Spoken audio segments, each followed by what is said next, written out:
Hello, and this is going to be a discussion about Aristotelian friendship and what I think the political ramifications could be for trying to shoot for this sort of virtuous friendship, and why I think so many times politics, especially democratic politics and liberal politics and bureaucratic representation always seems to kind of come up short, especially for the sort of millennial and Gen Z. Well, anyone really alive today would argue. And I think if we actually go back and look at friendship in this Aristotelian sense, this kind of lost ethical way of perceiving each other, it actually can go a long way into establishing some of the political issues that we have, especially in relation to the internet, because I think presence is really important for building this kind of virtuous friendship that Aristotle talks about.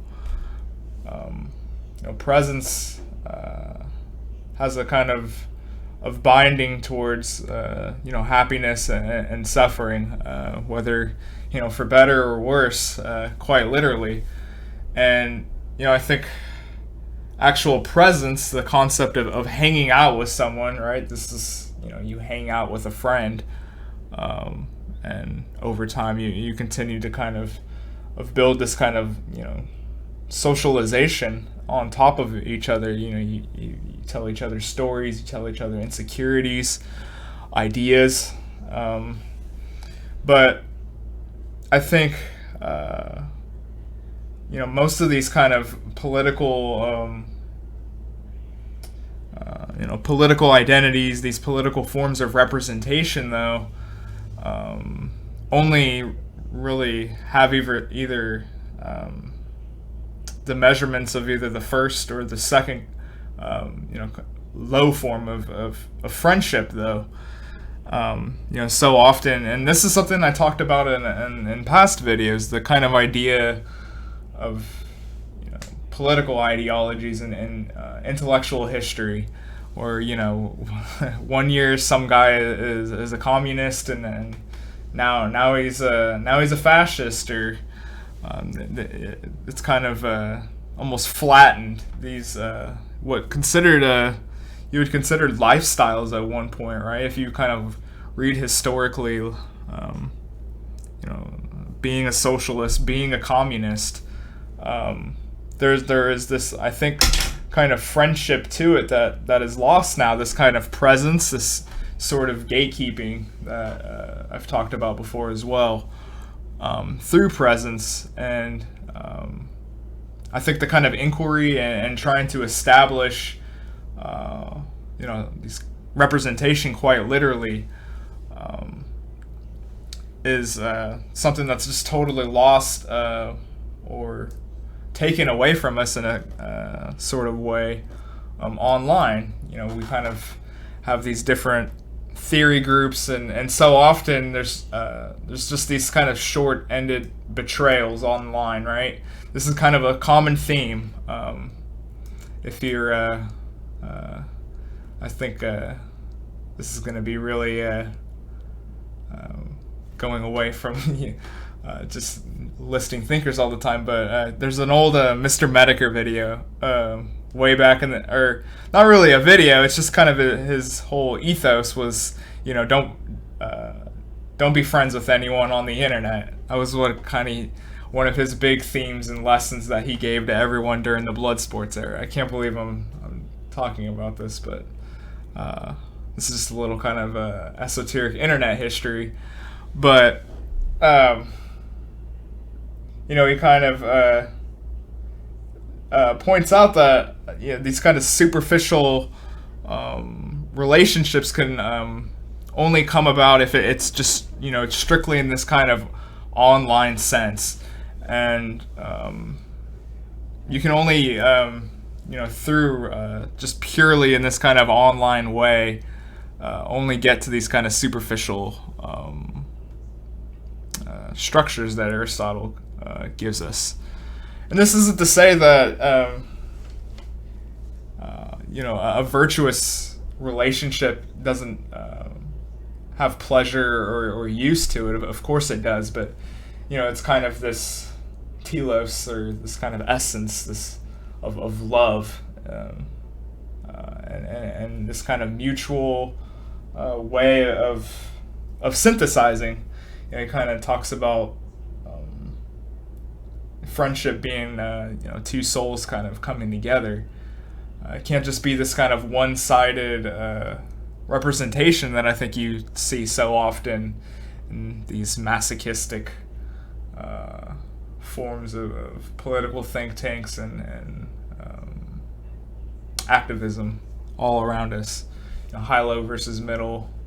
Highs just using this perpetual low, or needing to create a perpetual low, especially in America.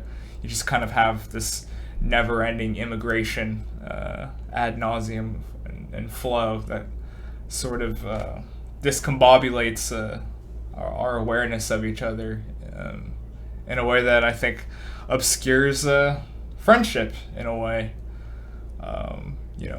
How can we represent virtue and what a virtuous friendship is, or the good, quite literally, in this Aristotelian sense, if we don't try to fixate on a model that we can represent, that we can strive towards. And obviously, as you go along the way, representation gets broken down, but we want to make new representation anyway, because that's what we do. We're human beings. We like this kind of stuff.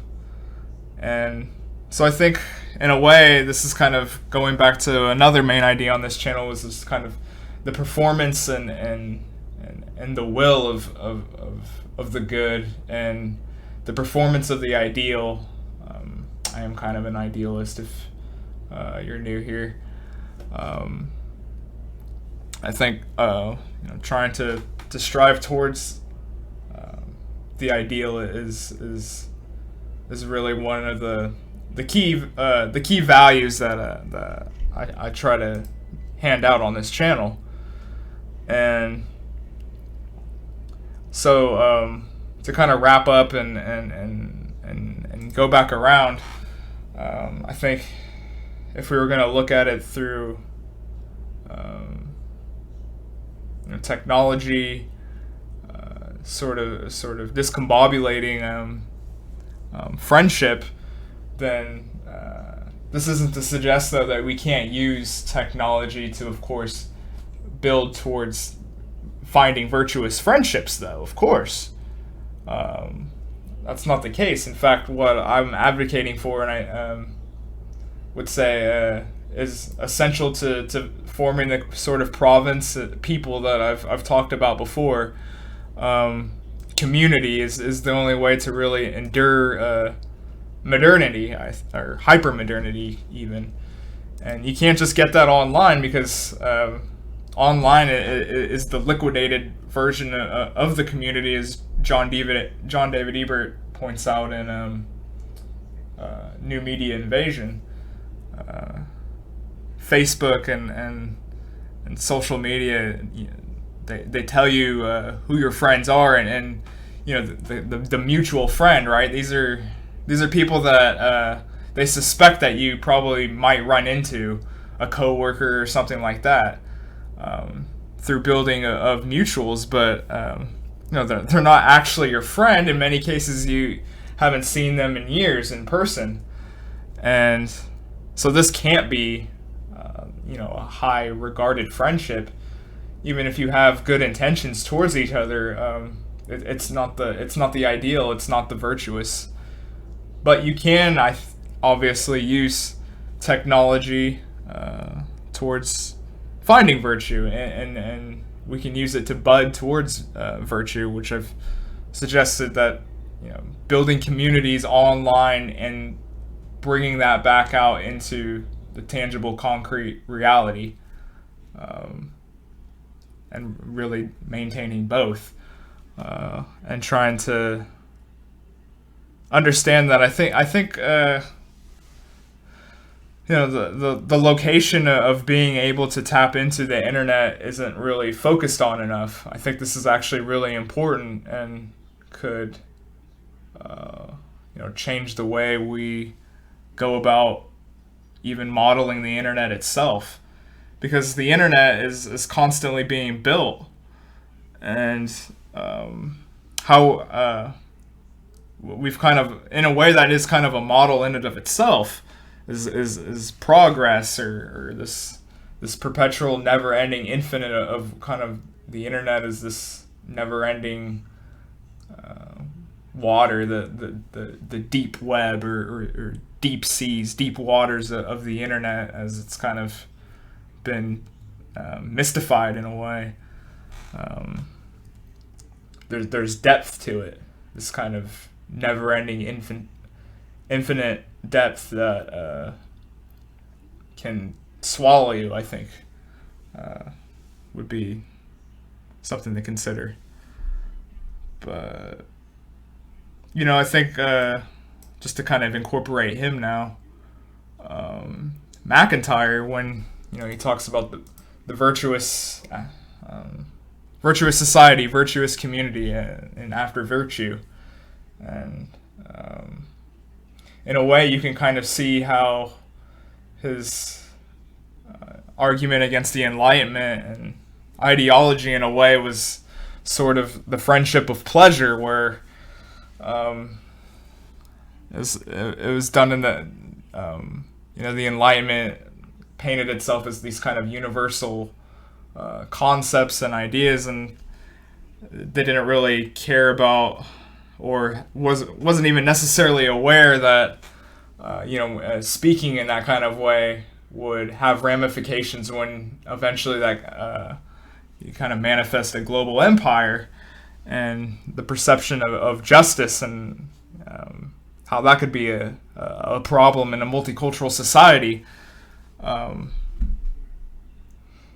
I think that demonstrates why the Enlightenment was kind of an ideology today in a contemporary sense. Ideology is a sort of escapism. You can defer to these ideological scarecrows, I use as a metaphor commonly around here. The kind of scapegoat that's holding you back, and I think it's really popular, especially in younger people who aren't ready or mature enough to take control of their own lives yet. They'd rather defer to this scapegoat, to this ideology. I did when I was younger, and it can be quite immerseful. And so but when it comes to ideology, can't just be the focal point of your friendship, though. It might start it, of course, but this is, I think, why so many times online we have e-drama and all this sort of dishonorable attitude and doxing and all these kind of things, is because this isn't the high order friendship that we culturally are used to having, or probably have in real life, but take for granted that it's just going to happen online, when I don't think that's really the case. And